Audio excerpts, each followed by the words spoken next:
നമസ്കാരം. അടൂർ പന്തളം ഓൺലൈൻ ന്യൂസിലേക്ക് സ്വാഗതം. 12 വയസ്സിനിടെ 7 സർജറികൾക്ക് വിധേയനാകേണ്ടി വന്ന കുഞ്ഞ്. അച്ഛനില്ല. ജീവിക്കുന്നത് അമ്മയുടെയും മുത്തശ്ശിയുടെയും തണലിൽ. മുത്തശ്ശിയാകട്ടെ ഇപ്പോൾ വയ്യാതെ കിടപ്പിലാണ്. എല്ലാ ഭാരവും ഒറ്റയ്ക്ക് ചുമലിലേറ്റി ഒരമ്മ. ഈ കുടുംബത്തെ കഴിയും പോലെ നമുക്കും സഹായിക്കാം. റിപ്പോർട്ടിലേക്ക്. ചെങ്ങന്നൂരിനടുത്ത് കോടുകുളഞ്ഞി എന്ന ഗ്രാമത്തിലെ ഈ കുടുംബത്തിൻ്റെ നിസ്സഹായത ആരുടെയും കരളലിയിക്കും. മുത്തശ്ശിയും മകളും കൊച്ചുമകനും അടങ്ങുന്ന കൊച്ചു കുടുംബം. ഗൃഹനാഥൻ വർഷങ്ങൾക്ക് മുമ്പേ മരണപ്പെട്ടു. കെട്ടിച്ചയച്ച മകളെ ഭർത്താവ് ഉപേക്ഷിച്ചു. മകളുടെ കുഞ്ഞിനാകട്ടെ ജനിച്ചപ്പോൾ മുതൽ രോഗവും. സ്വന്തമായി വീടില്ലാതിരുന്ന ഈ കുടുംബത്തിൻ്റെ ദയനീയാവസ്ഥ മാധ്യമങ്ങളിൽ കൂടി അറിഞ്ഞ സ്ഥലം MLA സജി ചെറിയാൻ 5 വർഷങ്ങൾക്ക് മുമ്പ് ഇവർക്കൊരു ചെറിയ വീട് ലഭ്യമാക്കി. പക്ഷേ അസുഖങ്ങൾ മൂലം വലഞ്ഞ ഈ കുടുംബത്തിൻ്റെ അവസ്ഥ കൂടുതൽ ദയനീയമായി മാറുകയായിരുന്നു. ഈ മുത്തശ്ശിയുടെ കൊച്ചുമകൻ ജനിച്ചപ്പോൾ മുതൽ രോഗി. കുടൽ ചുരുങ്ങുന്ന അവസ്ഥ. ഈ കാലയളവിൽ ചെയ്തത് 7ഓളം ശസ്ത്രക്രിയകൾ. മകളുടെ കൂട്ടുകാരുടെയും സുമനസ്സുകളുടെയും ഒക്കെ സഹായത്തിലാണ് ജീവിക്കുന്നതെന്ന് ഇവർ സങ്കടത്തോടെ പറയുന്നു.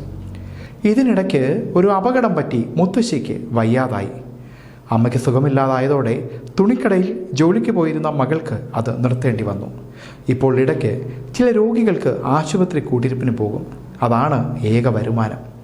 ചില ബന്ധുക്കളും സുഹൃത്തുക്കളും സഹായിക്കുന്നത് കൊണ്ട് പട്ടിണിയില്ലാതെ പോവുകയാണെന്ന് ഈ മുത്തശ്ശി പറയുന്നു. ഈ അടുത്ത ദിവസങ്ങളിൽ ഈ മുത്തശ്ശിയുടെ കാലുകൾ വീണ്ടും വയ്യാതെയായി. അസഹനീയമായ വേദന. തൻ്റെ ഒരു സുഹൃത്ത് സഹായിച്ചതുകൊണ്ട് MRI എടുക്കാൻ സാധിച്ചെന്ന് മകൾ പറഞ്ഞു. തുടർ ചികിത്സയ്ക്ക് പണമില്ല.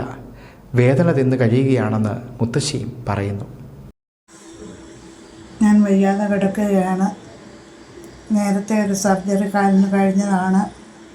ഇപ്പോൾ MRI കഴിഞ്ഞു. പൈസ ഇല്ല. അതുകൊണ്ട് ഇവിടെ കിടക്കുകയാണ്. നാളെ പോകണം. അതിന് പോലും പൈസ ഇല്ല. വളരെ ബുദ്ധിമുട്ട് അനുഭവിക്കുന്നുണ്ട്. അവന് നേരത്തെ ഒത്തിരി ഓപ്പറേഷൻ കഴിഞ്ഞാണ്. മൺകുടലിന് വലിപ്പക്കുറവായിരുന്നു. അതുകൊണ്ട് വയറൊഴിയാൻ ബുദ്ധിമുട്ടായിരുന്നു. ഇപ്പോൾ അവന് സുഖമില്ലാതിരിക്കുകയാണ്. ആശുപത്രിയിൽ പോകാൻ ഒത്തിരി പൈസ ആകുന്നുണ്ട്. സഹായിച്ചാൽ വലിയ ഉപകാരമായിരുന്നു. ഇതിനിടയ്ക്ക് സ്കൂളിൽ പോകുന്ന വഴിക്ക് കൊച്ചുമകൻ സൈക്കിളിൽ നിന്ന് ഒന്ന് വീണു. മുഖമാകെ തകർന്നു. കൊച്ചുവല്ലൂരിലെ സ്വകാര്യ ആശുപത്രിയിലായിരുന്നു ചികിത്സ. സമീപത്തെ ഇടവക അംഗങ്ങളുടെ സഹായം കൊണ്ട് ചികിത്സ നടന്നു. ഇനി പല്ലുകൾക്ക് കമ്പിയിടണം. തുടർ ചികിത്സകൾ വേറെയും. മുത്തശ്ശിയുടെ ചികിത്സാ ചെലവുകളാകട്ടെ മറ്റൊരു വഴിക്കൻ. മരുന്നിന് മാത്രം മുത്തശ്ശിക്ക് ചിലവാകുന്നത് ഒരു മാസം 10,000 രൂപയോളമാണ്. ഇത്രയും അസുഖങ്ങളും പ്രശ്നങ്ങളും വന്നാൽ ഒരു കുടുംബം എങ്ങനെ താങ്ങും? അതും സ്ത്രീകൾ മാത്രമുള്ള ഒരു കുടുംബം. മുത്തശ്ശിയുടെ തുടർ ചികിത്സയ്ക്ക് പണം വേണം. കൊച്ചുമകൻ്റെ തുടർ ചികിത്സയ്ക്ക് പണം വേണം. പറ്റുന്നവർ തങ്ങളെ കൊണ്ട് കഴിയുന്ന ഒരു തുക ഈ കുടുംബത്തിന് നൽകുക. അത് ചെറുതായാലും വലുതായാലും അവർക്കൊരു സ്വാന്തനമാണ്.